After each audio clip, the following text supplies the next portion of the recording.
Our government strengthened its mantra to Sabka Saath, Sabka Vikas, and Sabka Vishwas. Our development philosophy covered all elements of inclusivity, namely social inclusivity through coverage of all strata of the society, and geographical inclusivity through development of all regions of the country. With the whole of nation approach of Sabka Prayas, the country overcame the challenges of once in a century pandemic, took long strides towards Atmanirbhar Bharat, committed to Panch Pran, and laid solid foundations for the Amrit Kal. As a result, our young country has high aspirations, pride in its present, and hope and confidence for a bright future. We expect that our government, based on its stupendous work, will be blessed again by the people with a resounding mandate. Inclusive development and growth. Our humane and inclusive approach to development is a marked and deliberate departure from the earlier approach of provisioning up to village level. Development programs were thus provisioned.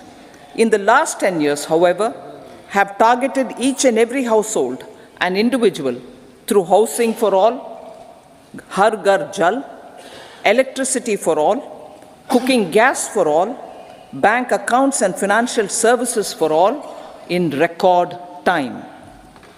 The worries about food have been eliminated through free ration for 80 crore people. Minimum support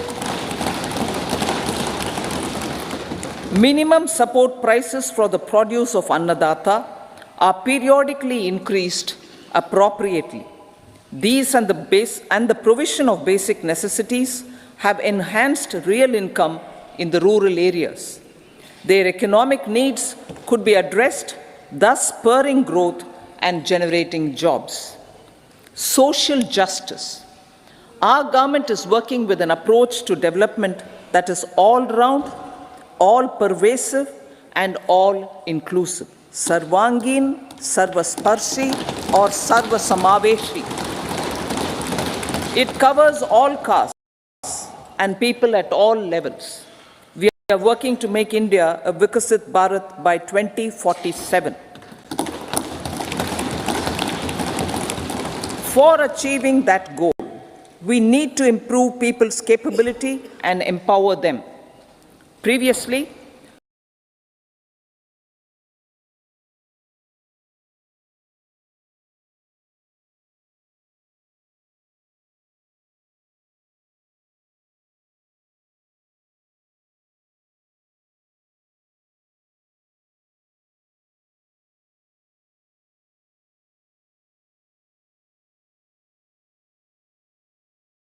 justice was mostly a political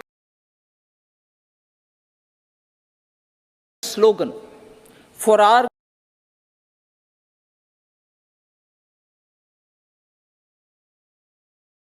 government, social justice is an effective and necessary governance model. The saturation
synergized with energy and passion of such empowered people. This is truly elevating them from poverty. Direct benefit transfer of 34 lakh crore rupees from the government using PM Jan Dhan accounts has led to savings of 2.7 lakh crores of rupees for the government. This savings has been realized through avoidance of leakages prevalent earlier. The savings have helped in providing more funds for Garib Kalyan. PM Swanidhi has provided credit assistance to 78 lakh street vendors. From that total of 78 lakh street vendors, 2.3 lakh have received credit for the third time. PM Janman Yojana reaches out to the particularly vulnerable tribal groups who have remained outside the realm of development so far. PM Vishwakarma Yojana provides end-to-end support to artisans and craftspeople engaged in 18 trades. The schemes for empowerment of Divyangs and transgender persons reflect firm resolve of our government to leave no one behind. Welfare of Annadata. Farmers are our Annadata. Every year under PM Kisan Samman Yojana, direct financial assistance is provided to 11.8 crore farmers, including marginal and small farmers. Crop insurance is given to 4 crore farmers under PM Fasal Bima Yojana. These, besides several other programs, are assisting Annadata in producing food for the country and for the world. Electronic National Agricultural Market has integrated 1,361 mandis and is providing services to 1.8 crore farmers with trading volume of 3 lakh crores of rupees. The sector is poised for inclusive, balanced, higher growth and productivity. These are facilitated from farmer-centric policies, income support, coverage of risks through price and insurance support, promotion of technologies and innovations through startups. Empowering the Amrit PD, the Yuva. Our prosperity depends on adequately equipping and empowering the youth. The National Education Policy 2020 is ushering the transformational reforms. PM Schools for Rising India, PM Shri, are delivering quality teaching and nurturing holistic and well-rounded individuals. The Skill India mission has trained 1.4 crore youth, upskilled and reskilled 54 lakh youth, and established 3,000 new ITIs. A large number of institutions of higher learning, namely 7 IITs, 16 triple ITs, 7 IIMs, 15 AIMS, and 390 universities have been set up. PM Mudra Yojana has sanctioned 43 crore loans aggregating to 22.5 lakh crores of rupees for entrepreneurial aspirations of our youth. Besides that, Fund of Funds, Startup India, and Startup Credit Guarantee schemes are assisting our youth. They are also becoming Rozgar Data. The country is proud of our youth scaling new heights in sports. The highest ever medal tally in Asian Games and Asian Para Games in 2023 reflects a high confidence level.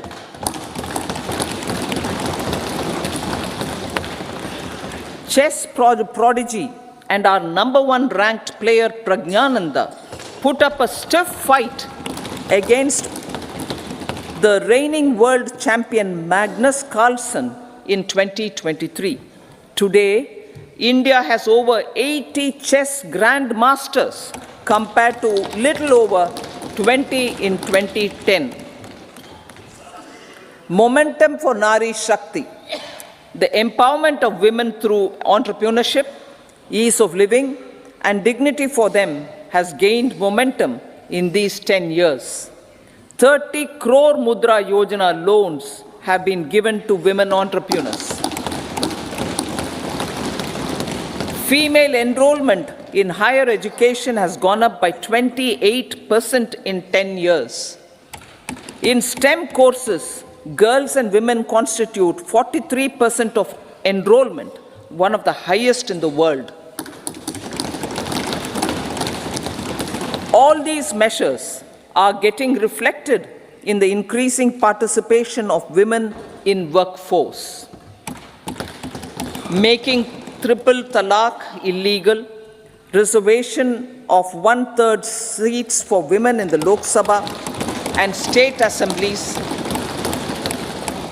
and giving over 70% houses under PM Awas Yojana in rural areas to women, and giving over 70% houses under PM Awas Yojana in rural areas to women as sole or joint owners have enhanced their dignity. Exemplary track record of governance, development, and performance. Besides delivering on high growth in terms of gross domestic product, the government is equally focused on a more comprehensive GDP, that is, governance, development, and performance. Our government has provided transparent, accountable, people-centric, and prompt, trust-based administration with citizen-first and minimum government, maximum governance approach. The impact of all-round development is discernible in all sectors. There is macroeconomic stability, including in the external sector. Investments are robust. The economy is doing well. People are living better and earning better, with even greater aspirations for future. Average real income of the people has increased by 50%. Inflation is moderate. People are getting empowered, equipped, and enabled to pursue their aspirations. There is effective and timely delivery of programs and of large projects. Economic management. The multi-pronged economic management over the past 10 years has complemented people-centric, inclusive development. Following are some of the major elements. 1. All forms of infrastructure, physical, digital, or social, are being built in record time.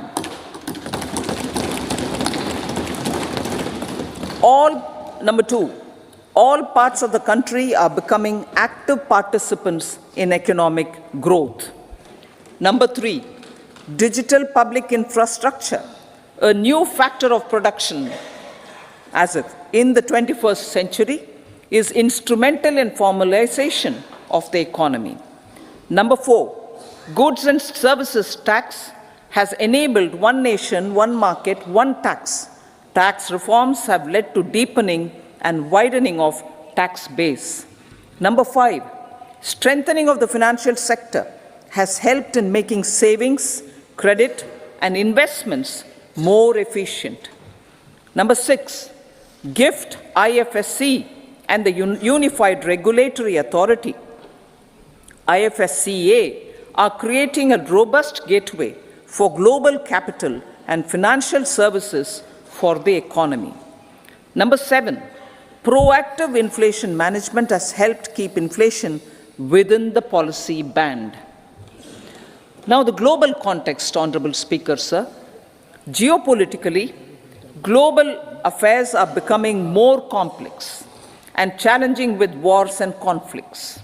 Globalization is being redefined with reshoring and friendshoring, disruption and fragmentation of supply chains, and competition for critical minerals and technologies. A new world order is emerging after the COVID pandemic.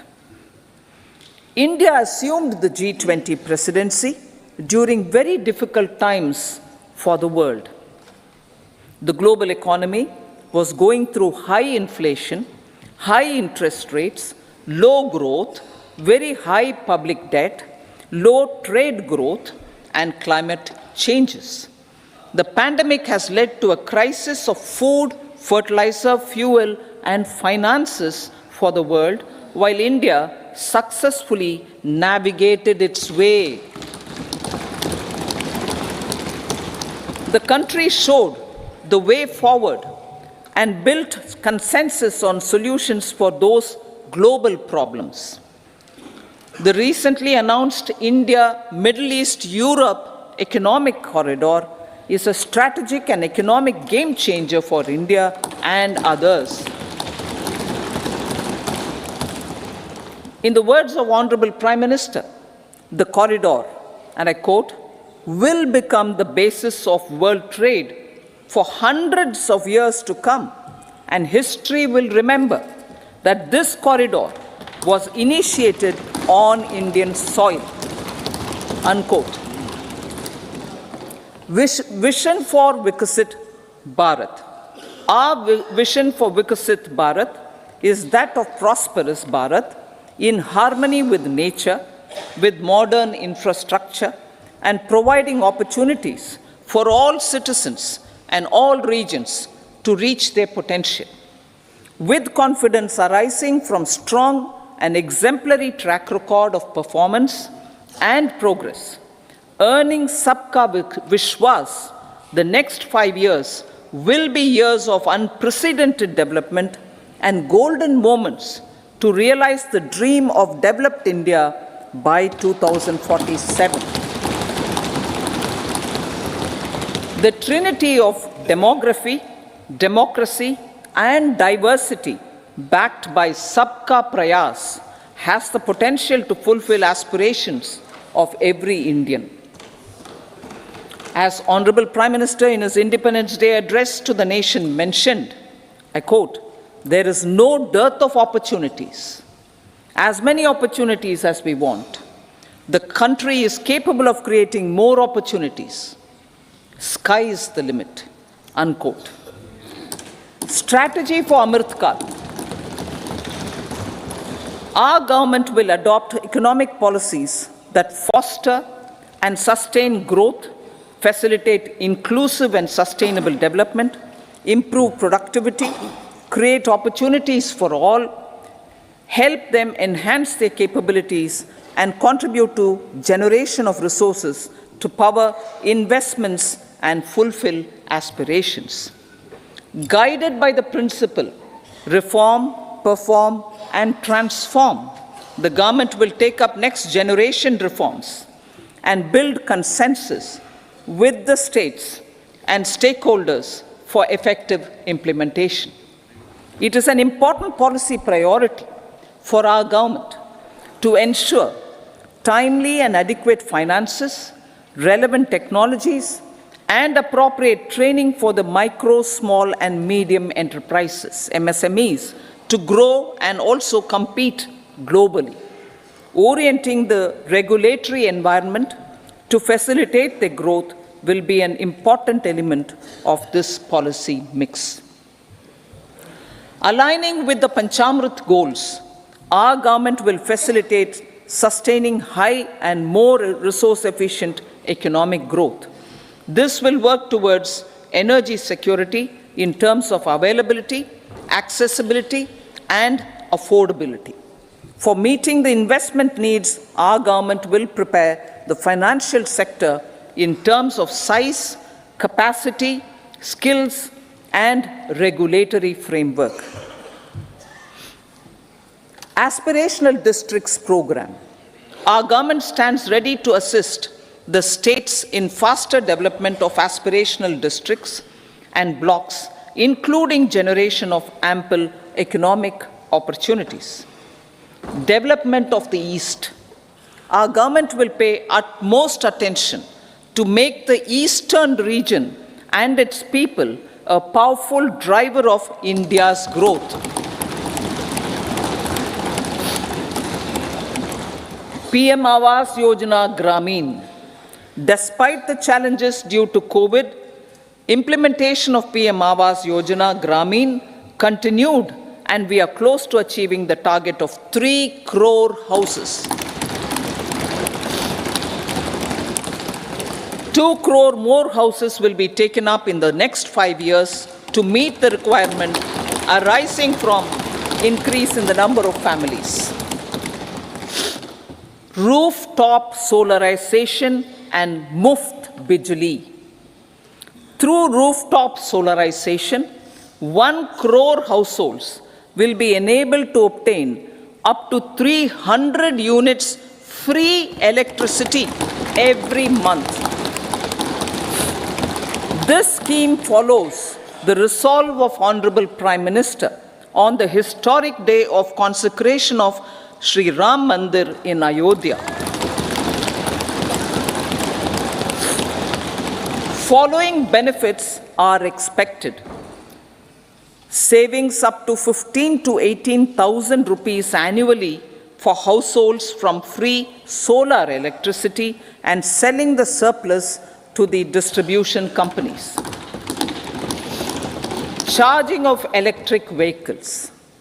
Entrepreneurship opportunities for a large number of vendors for supply and installation. Employment opportunities for the youth with technical skills in manufacturing, installation, and maintenance. Housing for middle class.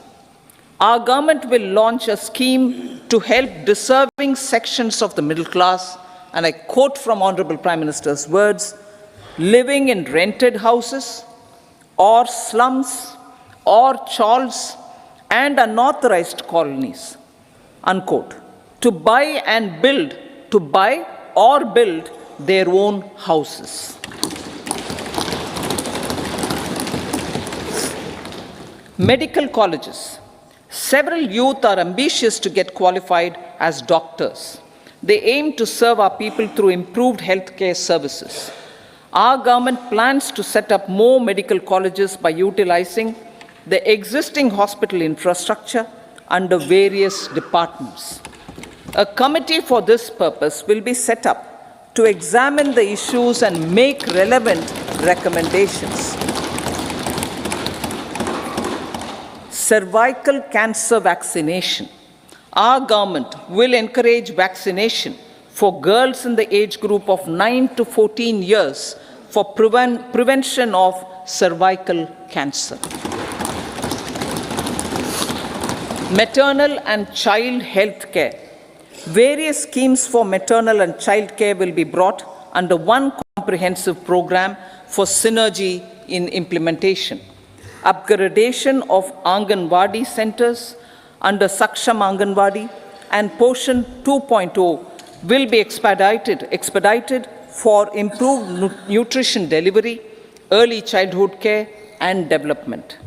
The newly designed U-Win platform for managing immunization and intensified efforts of Mission Indradhanush will be rolled out expeditiously throughout the country. Ayushman Bharat. Healthcare cover under Ayushman Bharat scheme will be extended to all ASHA workers, to all Anganwadi workers and helpers. Agriculture and food processing. The efforts of value addition in agriculture sector and boosting farmers' incomes will be stepped up.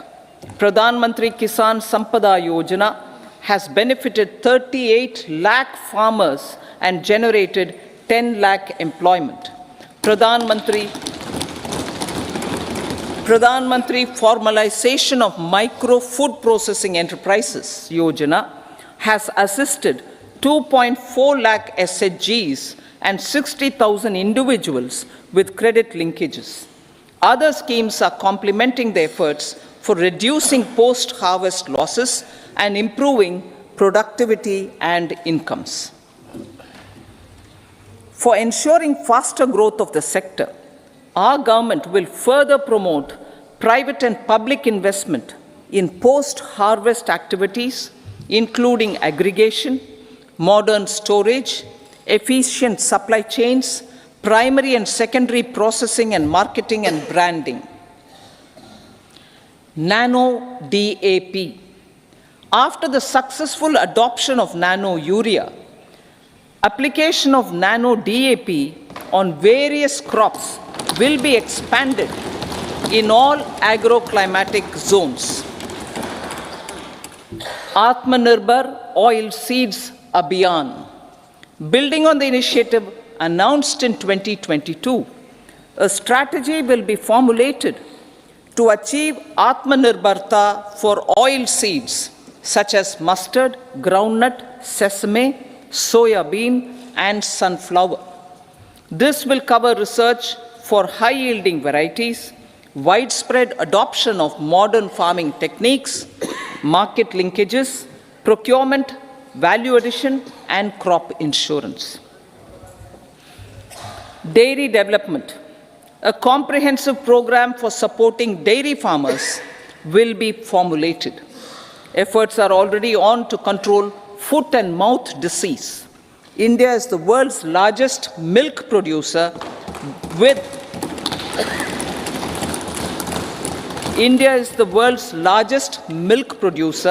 but with low productivity of milch animals.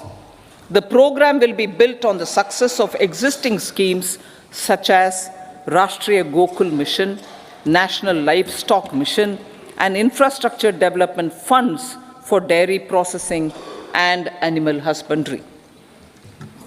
Matsya Sampada. It was our government which set up a separate department for fisheries, realizing the importance of assisting fishermen. This has resulted in doubling of both inland and aquaculture production.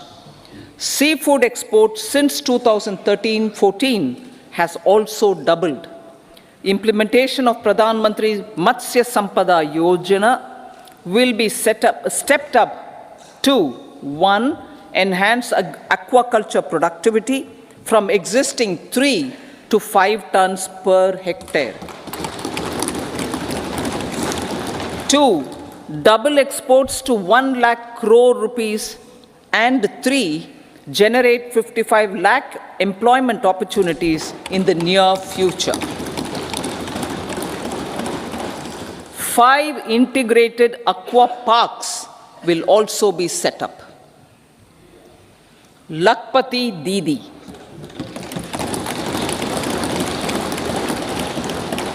83 lakh SHGs.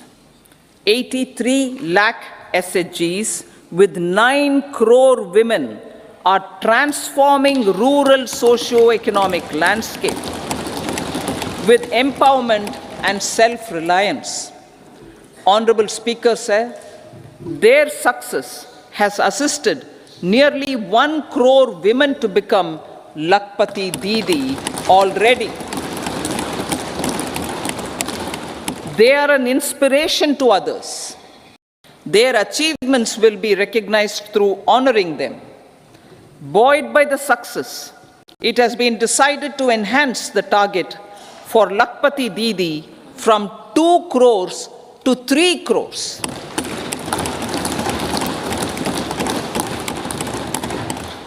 Technological changes, new age technologies and data are changing the lives of people and businesses.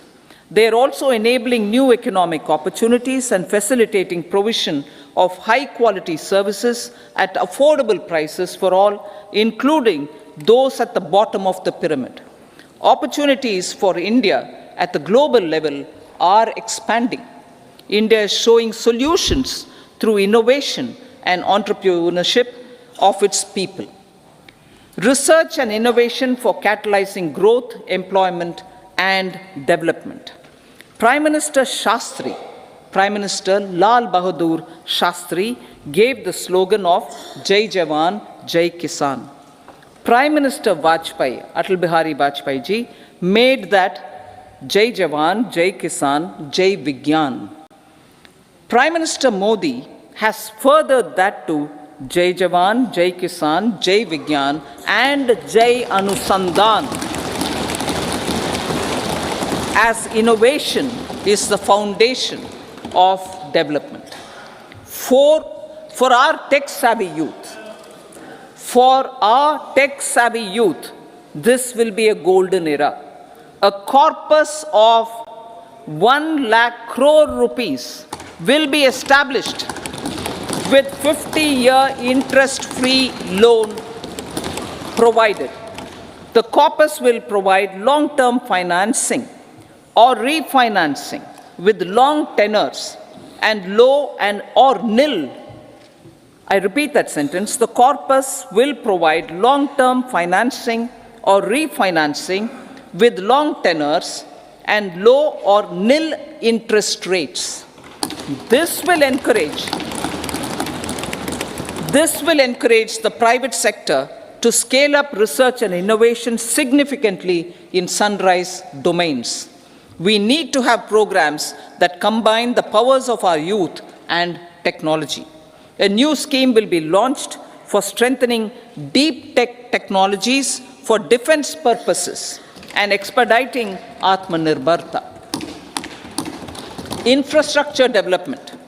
Building on the massive tripling of the capital expenditure outlay in the past 4 years, resulting in huge multiplier impact on economic growth and employment creation, the outlay for the next year is being increased by 11.1% to 11,111 crore rupees. This would be 3.4% of our GDP. Railways.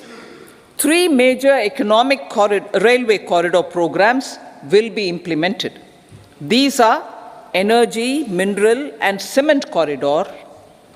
Number 2, port connectivity corridors. And number 3, high traffic density corridors. The projects have been identified under the PM Gati Shakti for enabling multimodal connectivity. They will improve logistics efficiency and reduce cost.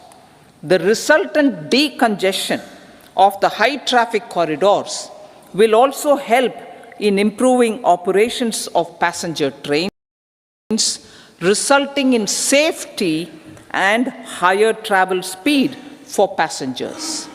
Together with dedicated freight corridors, these 3 economic corridor programs will accelerate our GDP growth and reduce logistic costs.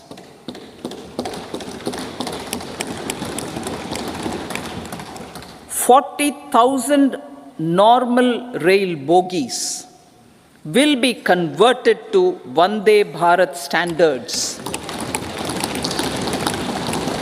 to enhance safety, convenience, and comfort of passengers.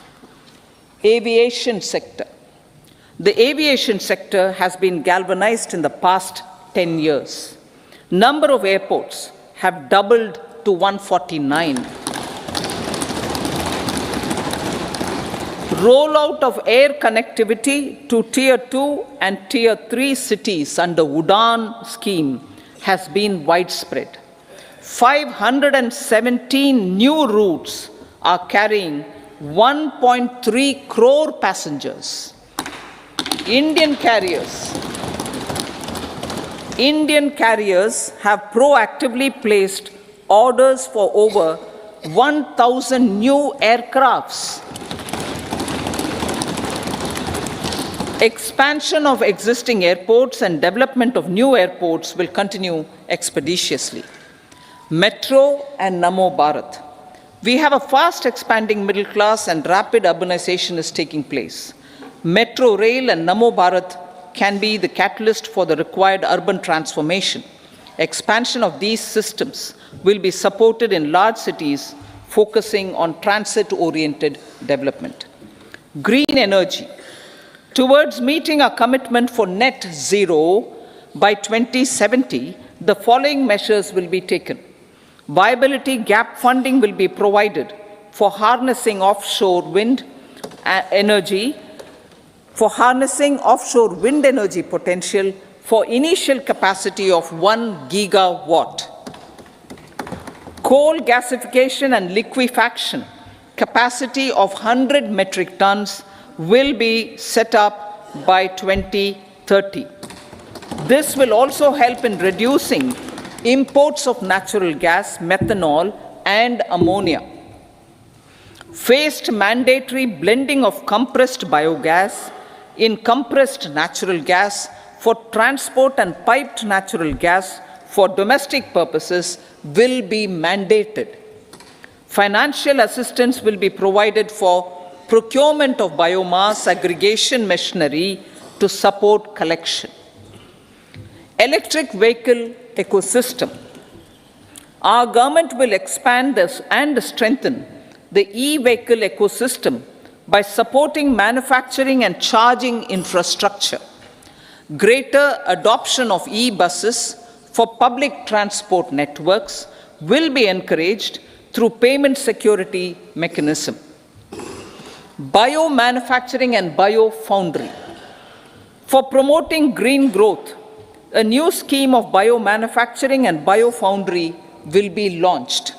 This will provide environment-friendly alternatives such as biodegradable polymers, bioplastics, biopharmaceuticals, and bioagri-inputs. This scheme will also help in transforming today's consumptive manufacturing paradigm to the one based on regenerative principles. Blue Economy 2.0. For promoting climate-resilient activities for Blue Economy 2.0, a scheme for restoration and adaptation measures and coastal aquaculture and mariculture with integrated and multi-sectoral approach will be launched. Comprehensive development of tourist centers. The success of organizing G20 meetings in 60 places presented diversity of India to global audience. Our economic strength has made the country an attractive destination for business and conference tourism. Our middle class also now aspires to travel and explore. Tourism, including spiritual tourism, has tremendous opportunities for local entrepreneurship. States will be encouraged to take up comprehensive development of iconic tourist centers, branding and marketing them at global scale. A framework for rating of the centers based on quality of facilities and services will be established. Long-term interest-free loans will be provided to states for financing such development on matching basis. To address the emerging fervor for domestic tourism, Honorable Speaker, sir, projects for port connectivity, tourism infrastructure, and amenities will be taken up on our islands, including Lakshadweep. This will help in generating employment also. Promoting investments. The FDI inflow during 2014 to 23 was $596 billion, marking a golden era. That is twice the inflow during 2005 to 14. For encouraging sustained foreign investment, we are negotiating bilateral investment treaties with our foreign partners in the spirit of First Develop India. FDI is First Develop India. Reforms in the states for Vikasit Bharat. Many growth and development enabling reforms are needed in the states for realizing the vision of Vikasit Bharat. A provision of 75,000 crore rupees as 50-year interest-free loan is proposed this year to support those milestone-linked reforms by the state governments. Societal changes. The government will form a high-powered committee for an extensive consideration of the challenges arising from fast population growth and demographic changes. The committee will be mandated to make recommendations for addressing these challenges comprehensively in relation to the goal of Vikasit Bharat. Amrit Kal as Kartavya Kal. Our government stands committed to strengthening and expanding the economy with high growth and to create conditions for people to realize their aspirations. Honorable Prime Minister, in his Independence Day address to the nation in the 75th year of our Republic, said, and I quote, "We commit ourselves to national development with new inspirations, new consciousness, new resolutions as the country opens up immense possibilities and opportunities. It is our Kartavya Kal." Unquote. Every challenge of the pre-2014 era was overcome through our economic management and our governance. These have placed the country on a resolute path of sustained high growth. This has been possible through right policies, true intentions, and appropriate decisions. In the full budget in July, Honorable Speaker, our government will present a detailed roadmap for our pursuit of Vikasit Bharat.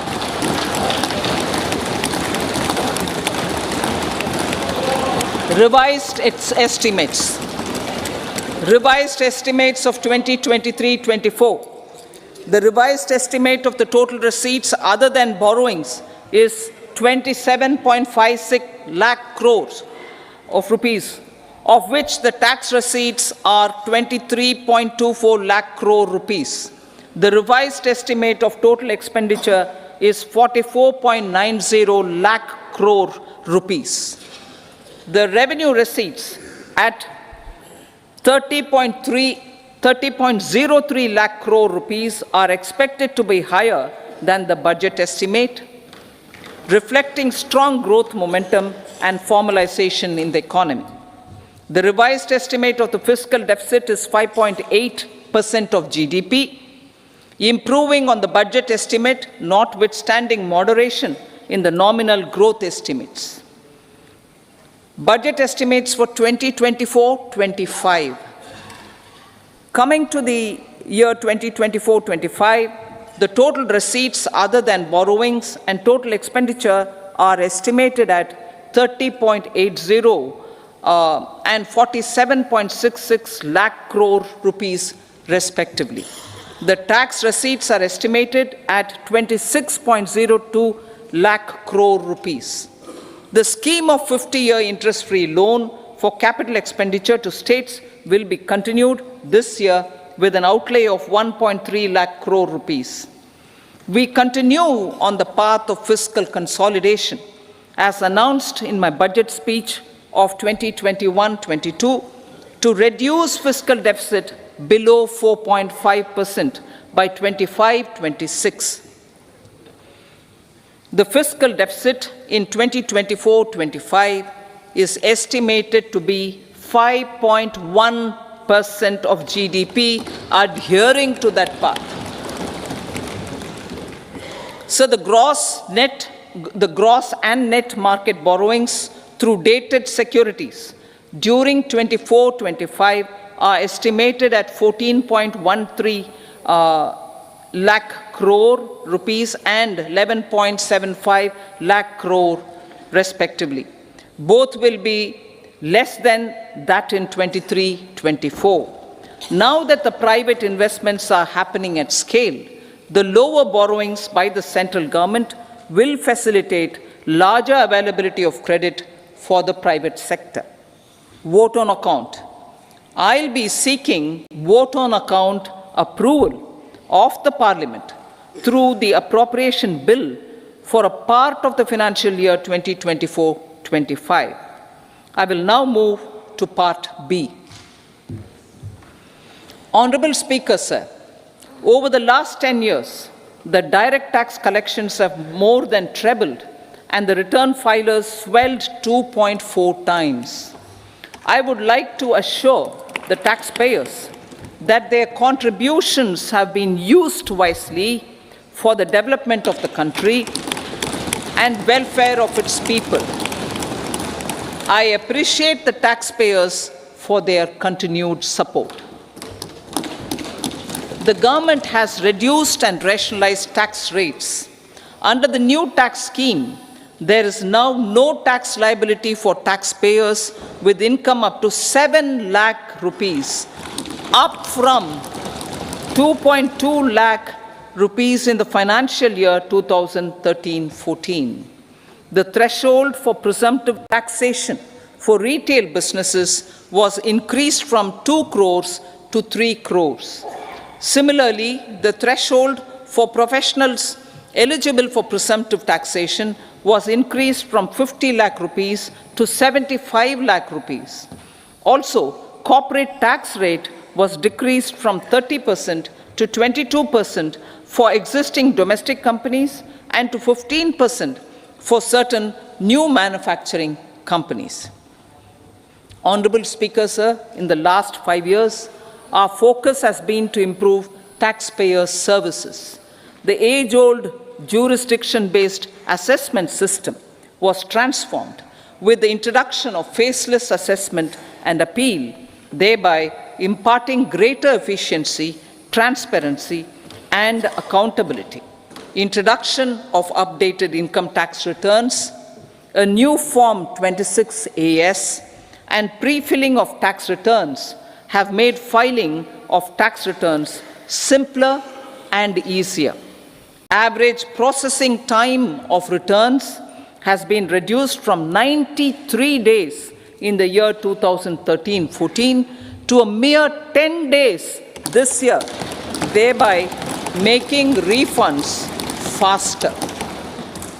Indirect taxation. By unifying the highly fragmented indirect tax regime in India, the GST has reduced the compliance burden on trade and industry. The industry has acknowledged the benefits of GST.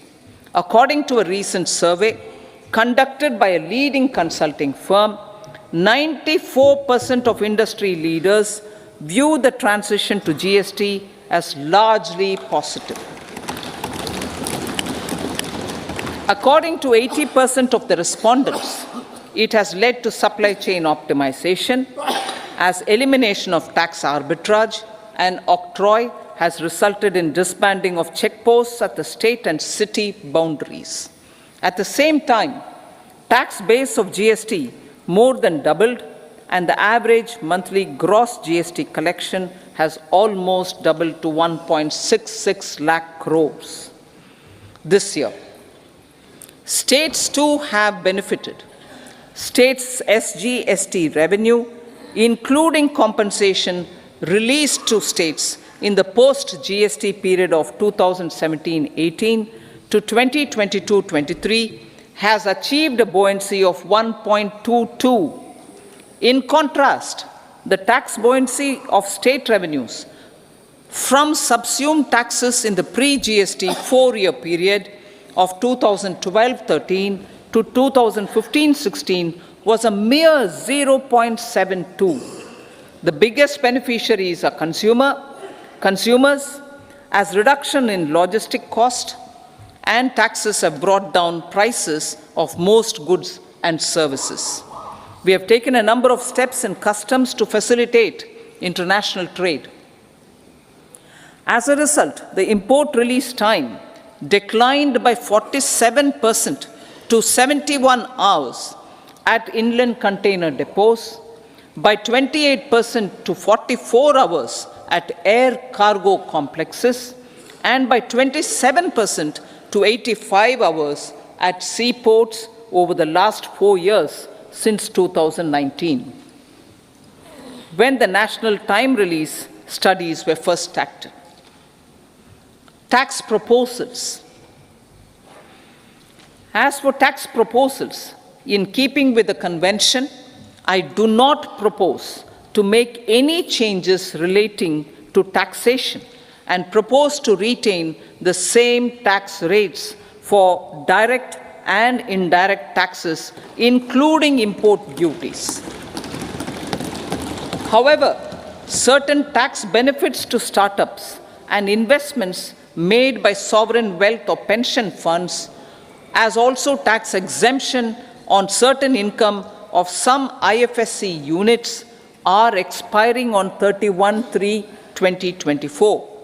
To provide continuity in taxation, I propose to extend the date to 31/3/2025. Moreover, in line with our government's vision to improve ease of living and ease of doing business, I wish to make an announcement to improve taxpayers' services. There are a large number of petty, non-verified, non-reconciled, or disputed direct tax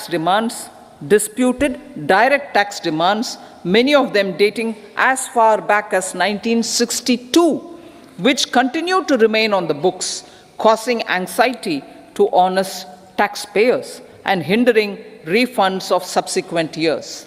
Honorable Speaker, sir, I propose to withdraw such outstanding direct tax demands up to 25,000 rupees pertaining to the period up to financial year 2009-10 and up to 10,000 rupees for financial years 2010-11 to 2014-15. This is expected to benefit about 1 crore taxpayers. 1 crore taxpayers would benefit out of this. Economy then and now. In 2014, when our government assumed the reins, the responsibility to mend the economy step by step and to put the governance systems in order was enormous. The need of the hour was to give hope to the people, to attract investments, and to build support for the much-needed reforms.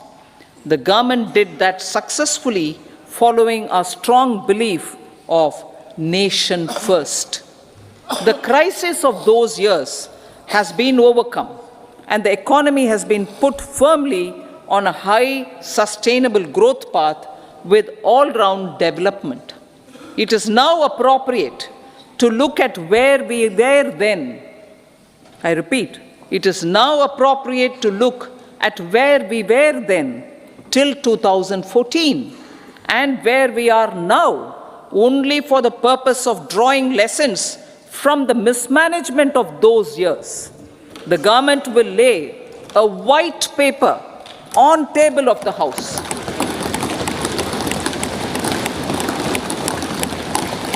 The exemplary track record of governance, development, and performance, effective delivery, and Jan Kalyan has given the government trust, confidence, and blessings of the people to realize whatever it takes, the goal of Vikasit Bharat, with good intentions, true dedication, and hard work in the coming years and decades.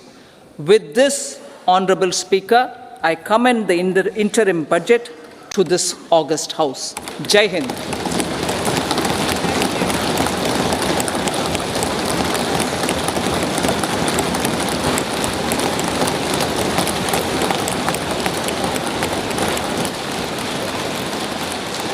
Item number 2, Srimati Nirmala Sitharaman ji.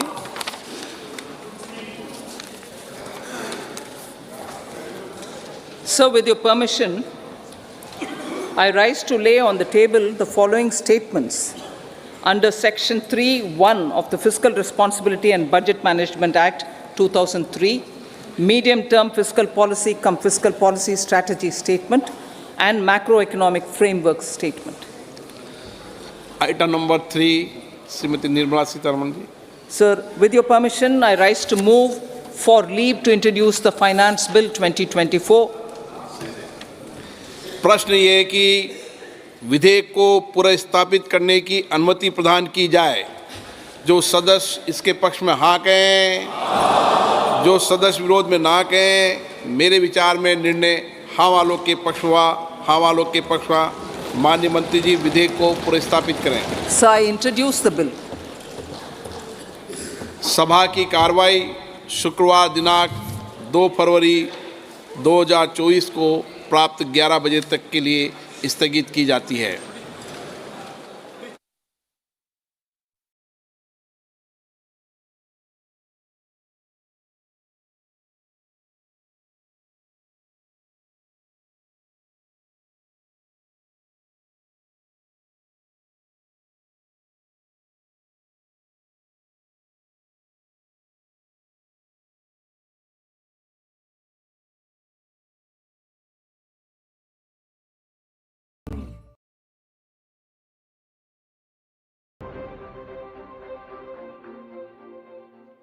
Good evening, hello and a very warm welcome. I am Meghna Mittal, Deputy News Editor, Money Control and your host for the evening. We are delighted to have you here at Money Control's Policy Next, India's $10 trillion run. I would also like to thank our associate partner Reliance Industries and even partners 99 Acres and Trendline. We have conceived Policy Next as a series of conversations